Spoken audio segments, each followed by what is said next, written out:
नमस्कार, जय हिंद। एक बार फिर से बहुत बहुत स्वागत है आपका। ये उत्तराखंड का स्पेशल एपिसोड टॉप 50 एमसीक्यू हम डिस्कस करने वाले हैं, जो कि बहुत ही ज़्यादा महत्वपूर्ण है। परीक्षाओं में बार बार पूछे भी गए हैं और कुछ करंट अफेयर्स के जो कि पक्का यहाँ से प्रश्न बनने की संभावनाएं हैं। तो सबसे पहला प्रश्न हम देखते हैं बिना किसी देरी के।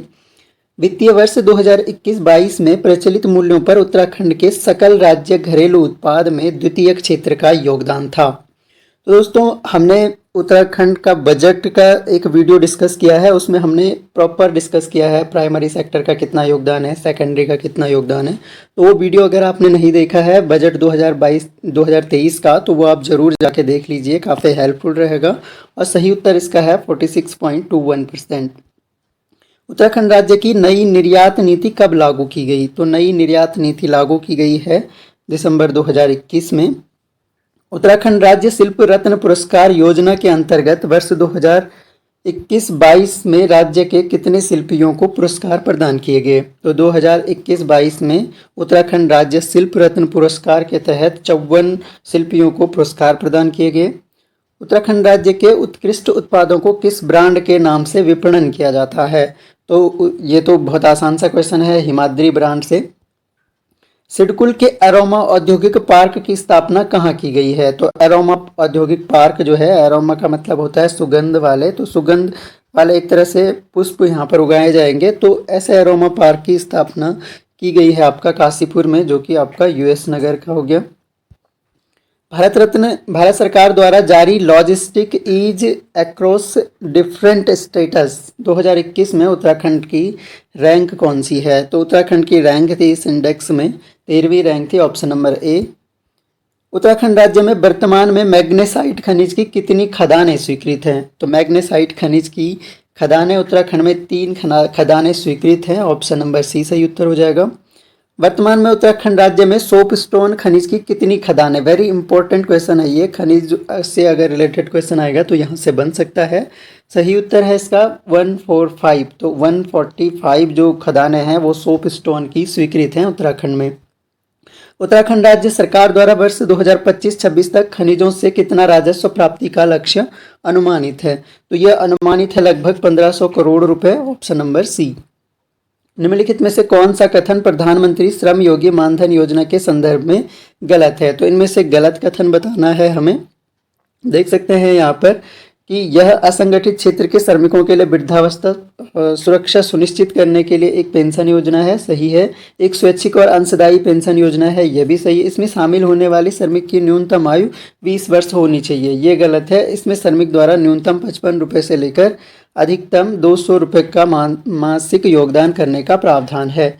तो इनमें से ऑप्शन नंबर सी इसका सही उत्तर हो जाएगा, जो कि गलत कथन है। सूक्ष्म लघु एवं मध्यम उद्यम नीति 2015 में उत्तराखंड राज्य को कितनी श्रेणियों में वर्गीकृत किया गया है?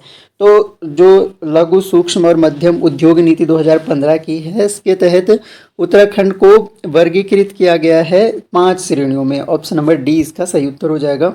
सूक्ष्म लघु और मध्यम उद्यम नीति 2015 कब तक प्रभावी रहेगी? तो यह नीति आपकी प्रभावी रहेगी 31 मार्च 2023 तक। तो सही उत्तर हो जाएगा इसका। इंपॉर्टेंट है, क्वेश्चन यहाँ से बन सकते हैं, हर क्वेश्चन ही इसमें इंपॉर्टेंट है।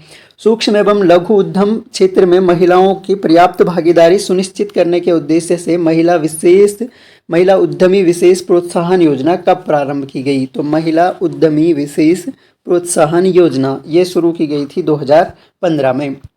आप लोग क्वेश्चन अटेम्प्ट कर सकते हैं और अपने मार्क्स कमेंट बॉक्स में लिखें कि आप इसमें 30+ मार्क्स भी ले आ रहे हैं। अगर आप 30+ मार्क्स ले आते हैं तो आपकी तैयारी बहुत बेहतरीन लेवल पे है। महिला उद्यमी विशेष प्रोत्साहन योजना के तहत प्राप्त पूंजीगत उपादान सहायता राशि की अधिकतम सीमा कितनी है? तो इसके तहत जो सहायता राशि दी जाती है उसकी अधिकतम सीमा 25 लाख रुपए। उत्तराखंड राज्य की नई स्टार्टअप नीति 2022 के तहत आगामी 5 वर्ष में कितने स्टार्टअप्स को बढ़ावा देने का लक्ष्य तय किया गया है? तो लक्ष्य तय किया गया है 1000 स्टार्टअप्स को बढ़ाने का।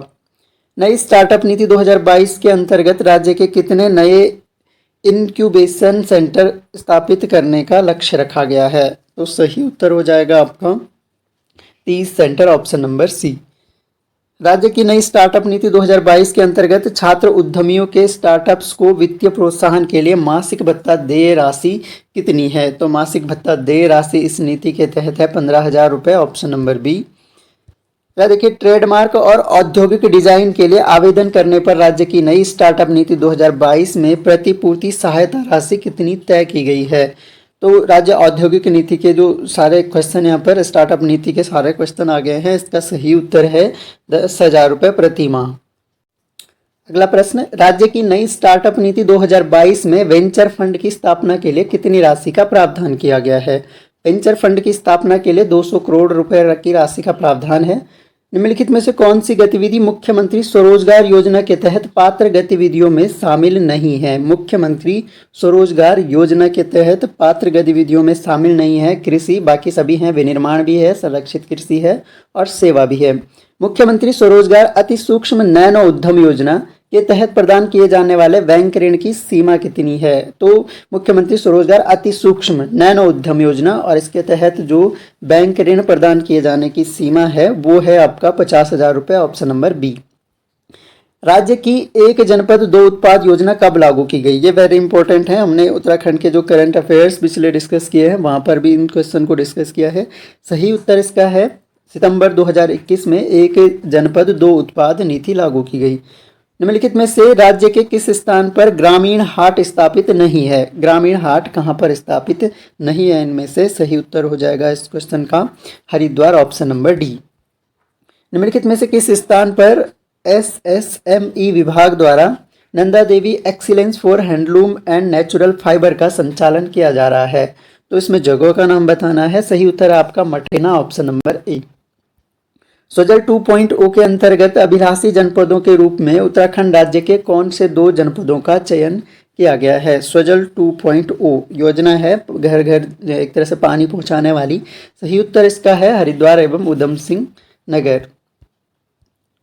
वर्ष 2022 में माननीय मुख्यमंत्री जी द्वारा उत्तराखंड राज्य की कितनी ग्राम पंचायतों को स्वच्छता गौरव पुरस्कार से सम्मानित किया गया है? तो नंबर्स पूछे जाएंगे, आपको ग्राम के नाम नहीं याद रखने हैं।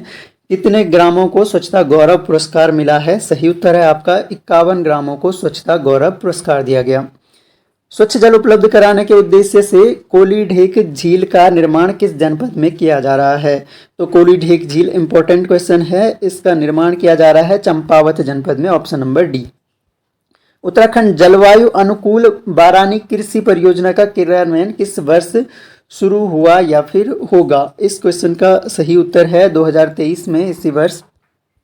उत्तराखंड जलवायु अनुकूल बारानी कृषि परियोजना को किस अंतर्राष्ट्रीय संस्था द्वारा सहयोग प्रदान किया जा रहा है? तो ये बारानी कृषि योजना जो है इसको सहयोग दिया गया है वर्ल्ड बैंक के द्वारा, ऑप्शन नंबर बी सही उत्तर हो जाएगा। अंतर्राष्ट्रीय कृषि विकास निधि वित्त पोषित एकीकृत आजीविका सहयोग परियोजना का शुभारंभ किस वर्ष में हुआ था? IFAD। तो ये आपको ध्यान रखना है, इसकी शुरुआत हो गई थी आपकी 2012 में, ऑप्शन नंबर ए।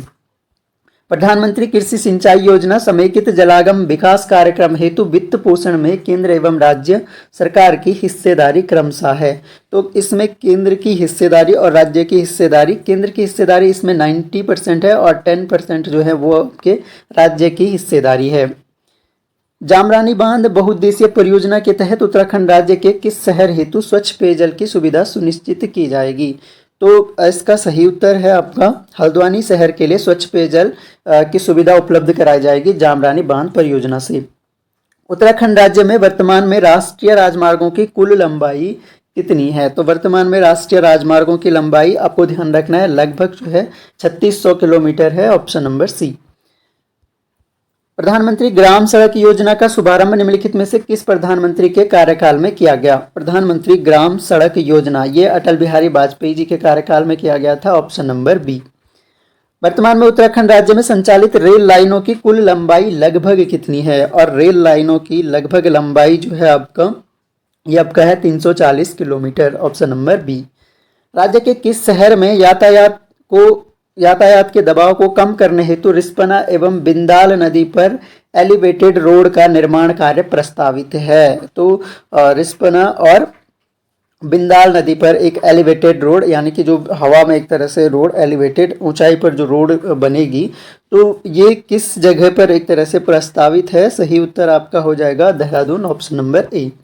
निम्नलिखित में से किस नदी पर सूर्यधार बैराज का निर्माण किया गया है? सूर्यधार बैराज का निर्माण किया गया है जाखन नदी पर, ऑप्शन नंबर डी इसका सही उत्तर हो जाएगा। अर्धनगरीय क्षेत्रों के लिए विश्व बैंक सहायतित परियोजना के तहत निम्नलिखित में से किस जनपद का चयन नहीं किया गया है? ऐसे जनपद का बताना है जिसका चयन इसमें नहीं किया गया है। सही उत्तर हो जाएगा आपका पिथौरागढ़।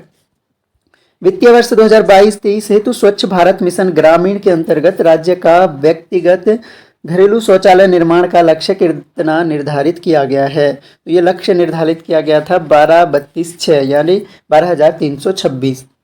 उत्तराखंड परिवहन निगम की बसों में वरिष्ठ नागरिकों हेतु निःशुल्क यात्रा सुविधा कब से प्रारंभ की गई? तो वरिष्ठ नागरिकों हेतु निःशुल्क यात्रा सुविधा प्रारंभ की गई 2015 से।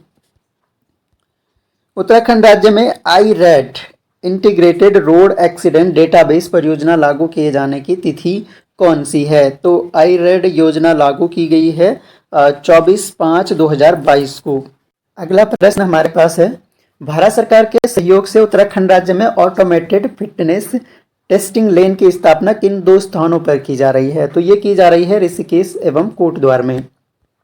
Vehicle location tracking command and control centre परिवहन मुख्यालय की स्थापना कहाँ की गई है? इस क्वेश्चन का सही उत्तर है आपका देहरादून में, ऑप्शन नंबर डी।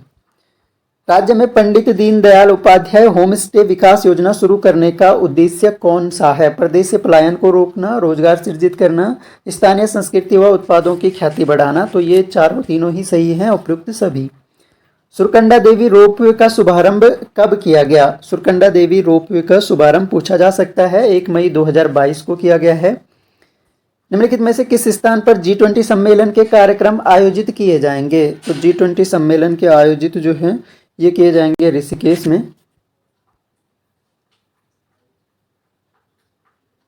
सड़क दुर्घटनाओं को न्यूनतम करने हेतु हमसफर अलर्ट ऐप का प्रयोग करने वाला देश का पहला राज्य कौन बना? तो हमसफर अलर्ट ऐप जो है ये उत्तराखंड ने प्रयोग किया, ऑप्शन नंबर सी उत्तराखंड पहला राज्य है।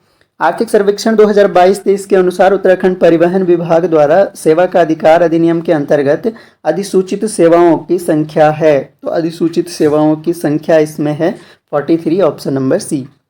आर्थिक सर्वेक्षण 2022-23 के अनुसार उत्तराखंड में सार्वजनिक सेवायानों से होने वाली दुर्घटनाओं में पीड़ित या आश्रित को दिए जाने वाली राहत राशि को बढ़ाकर कितना कर दिया गया है? तो ये राहत राशि जो है ये बढ़ाकर 2 लाख रुपए कर दिया गया है। और जैसे कि मैंने बताया उत्तराखंड बजट और इकोनॉमिक सर्वे मैंने एक ही वीडियो में डिस्कस किया है। बहुत इंपॉर्टेंट जो नोट्स हैं वो उसको मिल जाएंगे, टेलीग्राम पे आपको नोट्स मिल जाते हैं। इस वीडियो का PDF भी आपको प्रैक्टिस के लिए टेलीग्राम पे मिल जाएगा और लिंक आपको डिस्क्रिप्शन में मिल जाएगा।